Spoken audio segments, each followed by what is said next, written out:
Kenal aku nggak? Nggak. Ya udah, ayo kita kenalan dulu yuk. Kenalin, nama aku Rachel Kesha Andra. Apa sih arti dari nama aku? Kok ada Rachel-Rachelnya? Rachel sendiri adalah nama dari ibu Nabi Yusuf yang artinya seseorang yang suci. Kalau Kesha artinya seseorang yang dicintai. Nah, kalau Andra itu adalah gabungan dari nama kedua orang tua aku. Kalau digabungin, Rachel Kesha Andra artinya adalah seseorang yang suci dan dicintai yang dilahirkan dari kedua orang tuanya. Aku tinggal lama di Pekanbaru sih. Kalau tempat asal aku, kalau kedua orang tua aku itu dari Jawa dan dari Padang. Nah, kalau tempat kesukaan aku itu biasanya sih ada di Jawa ya kebanyakan. Aku suka sawah karena sawah itu tempatnya sangat tenang banget. Nah, itu aku suka ketenangan itu sih. Nah, kalau ditanya hobi nih, hobi aku itu main game sama nonton film. Nah, tapi yang paling sering itu main game sih. Nah, sekarang ini aku lagi belajar di jurusan ilmu komunikasi. Nah, alasan aku memilih jurusan ini tuh ingin belajar komunikasi sih awalnya. Terus aku juga ternyata baru tahu ternyata banyak banget jenis komunikasi itu, cara-caranya itu banyak banget. Nah, selama aku di jurusan ilmu komunikasi ini, pengalaman paling berkesan aku yang akhir-akhir ini terjadi itu ya, aku tuh kan lagi ikut organisasi kayak pendaftaran organisasi Suska TV gitu kan yang ada di fakultas kita. Nah, itu tuh aku lolos di tahap magang di Suska TV. Itu tuh kayak berkesan banget buat aku. Aku nggak tahu sih kedepannya bagaimana, tapi itu berkesan banget.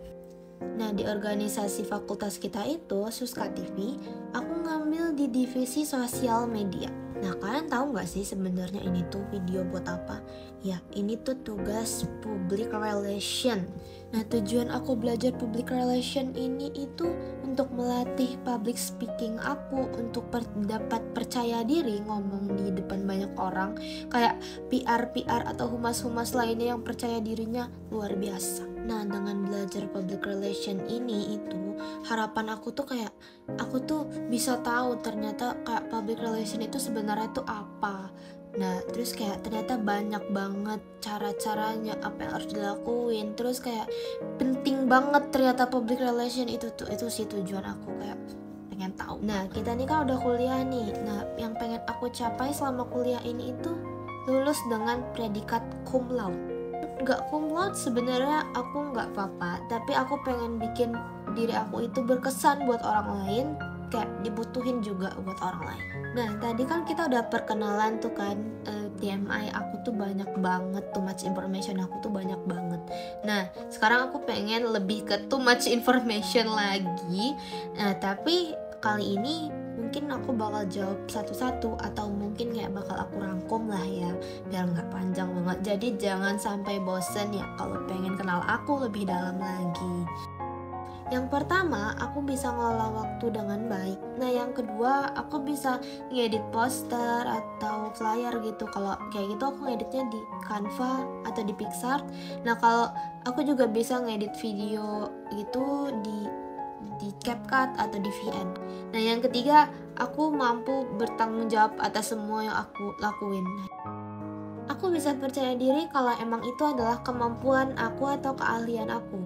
Tapi mungkin kedepannya aku bakal coba untuk percaya diri di situasi apapun. Nah, seperti yang aku bilang tadi, aku memiliki kemampuan untuk mengedit video di CapCut atau di VN. Nah, aku juga mampu ngedit flyer atau poster itu di Canva. Orang-orang di sekitar aku tuh juga pada paham apa yang dikerjain. Nah, itu bikin aku bisa berdiskusi sama mereka. Jadi aku bakal seneng banget dan nikmatin banget di dalam suatu lingkungan itu. Aktivitas yang cocok untuk bakat aku itu pengambilan video untuk kebutuhan sosial media ya, atau ngedit flyer atau ngedit short video untuk kebutuhan sosial media juga. Nah, aku juga pernah dapat kepercayaan dan pengakuan dari teman-teman kelas untuk memegang kelas. Nah, kalau kemampuan akademik dan non akademik aku itu sebenarnya saling ketergantungan. Nah, aku bisa untuk mengembangkan kemampuan akademik aku dengan belajar kemampuan akademik aku. Dengan itu aku bisa memprioritaskan keduanya. Deadline sih, pasti deadline. Kayak biasanya kayak ngumpulin video itu deadline-nya cepet banget. Kayak ngedit video itu lama, aslinya lama banget. Jadi cara ngatasinnya biasanya saya buat list tugas gitu biar semuanya selesai dengan tepat waktu. Hal yang paling sulit dilakukan itu adalah bersosialisasi. Karena aku itu orangnya takut kesan pertama yang aku kasih ke orang itu jelek, jadi itu susah banget.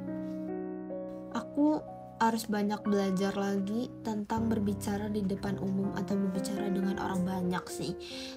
Terus langkah yang aku akhir-akhir ini lakuin itu berkenalan dengan banyak orang. Jadi akhir-akhir ini juga aku bisa ngomong di depan orang banyak tanpa aku grogi atau. Menurut aku yang paling penting, yang paling relevan dengan bidang studi yang aku ambil ini adalah cara berkomunikasi dengan baik, baik itu non-verbal maupun verbal. Langkah yang akan aku ambil yaitu berkenalan dengan orang banyak. Nah, jadi kita tahu banyak orang yang punya sifat beda-beda, jadi kita cara berkomunikasi kita juga beda gitu. Nah, karena kita hidup di era digitalisasi ini, internet dan buku itu sangat dibutuhkan dalam belajar ya. Nah, kalau internet itu dibutuhkan untuk mencari artikel, nah kalau buku itu digunakan untuk mencari materi-materi belajar yang akurat. Yang menjadi inspirasi dalam mengembangkan potensi itu kakak. Karena kakak sendiri itu bisa diandalkan, jadi aku pengen jadi orang diandalkan kayak dia gitu. Yang membuat saya termotivasi itu biasanya kayak teman atau orang terdekat aku itu lebih cepat berkembang. Jadi aku pengen kayak mereka kayak cepat berkembang juga.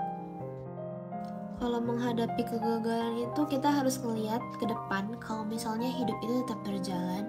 Jadi aku nggak bisa terlarut dalam kesedihan kalau misalnya gagal. Jadi kita harus tetap berjalan. Kekurangan atau kelemahan yang harus aku perbaiki itu adalah aku harus lebih percaya diri. Yang pertama itu kejujuran, tanggung jawab, dan kebahagiaan. Nah, kalau nggak ada ketiga hal ini, kalau misalnya aku nggak jujur dengan keputusan aku nggak bakal bertanggung jawab sepenuhnya, apalagi itu aku nggak bakal bahagia. Aku akan melihat orang yang sukses, mereka bahagia, seneng gitu. Nah, itu aku tahu karena mereka pasti ngalamin tantangan yang aku hadapi sekarang ini juga. Kalau tokoh inspiratif yang terkenal itu sampai sekarang itu nggak ada. Nah, kalau misalnya pun ada tokoh inspiratif itu pasti mama sama kakak. Nah, kedua orang ini punya peran yang berbeda. Kalau mama itu ngajarin kalau misalnya kita harus hidup mandiri, kalau kakak ngajarin kalau kayak mana kehidupan di kuliah ini sekarang ini gitu. Biasanya kalau kehilangan motivasi itu aku akan healing atau aku bakal nonton atau main game gitu. Nah, setelah itu aku akan sadar kalau misalnya hidup itu berjalan dan waktu itu berjalan, jadi aku akan ngelanjutin apa yang harusnya aku lanjut. Biasanya aku bakal buat to-do list yang akan aku lakuin besok biar aku gak terlalu lama di satu pekerjaan saja. Jadi aku akan bisa membagi waktu antara organisasi, bekerja, atau kuliah, atau semacamnya sih. Ketika aku diajak main game sama temen, nah itu jadinya aku kayak lalai banget dalam waktu. Tapi akhir-akhir ini aku mulai terbantu karena to-do list yang aku buat sih. Nah, dalam tulis itu biasanya aku nulis tergat juga sih biar aku nggak terlambat ngumpulin tugas atau dekat-dekat deadline gitu. Biasanya kalau aku menghadapi kegagalan gitu, aku akan mengevaluasi. Setelah itu aku akan mencoba hal-hal baru sih biar nggak mengalami kegagalan yang sama. Terakhir kali aku ngerasa bangga itu ketika aku keterima jadi kru magang di organisasi fakultas kita, Suska TV. Nah itu karena hasil dari kerja keras aku dan divisi yang aku ambil itu sesuai dengan kemampuan aku.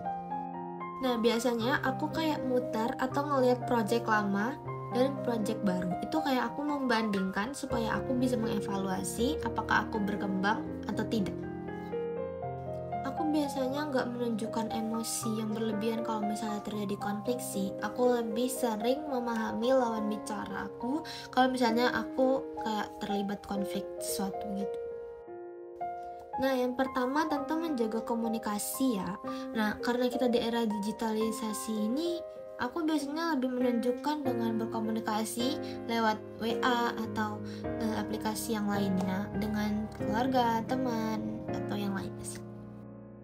Tentu aku sangat terbuka dengan kritik yang diberikan untuk aku, karena itu bisa jadi bahan evaluasi kalau misalnya aku ada kesalahan atau. Nah, peluang yang akhir-akhir ini aku manfaatkan itu aku bergabung di organisasi di fakultas kita, Suska TV, yang membuat aku bisa mengembangkan kemampuan aku di sana. Biasanya aku menyesuaikan dengan bakat dan minat aku, habis itu aku mencari suatu kegiatan yang mendukung ke arah sana. Aku pernah ngelewatin kesempatan untuk jadi panitia di sebuah kegiatan karena nggak bisa ngelola waktu. Jadi pelajaran aku ambil yaitu aku harus lebih bisa untuk mengelola waktu antara jam istirahat dan jam kegiatan atau belajar lainnya. Itu aja TMI dari aku. Kalian gak bosen kan pasti ngeliat aku ngomong kayak gini? Itu aja sih dari aku. Bye bye.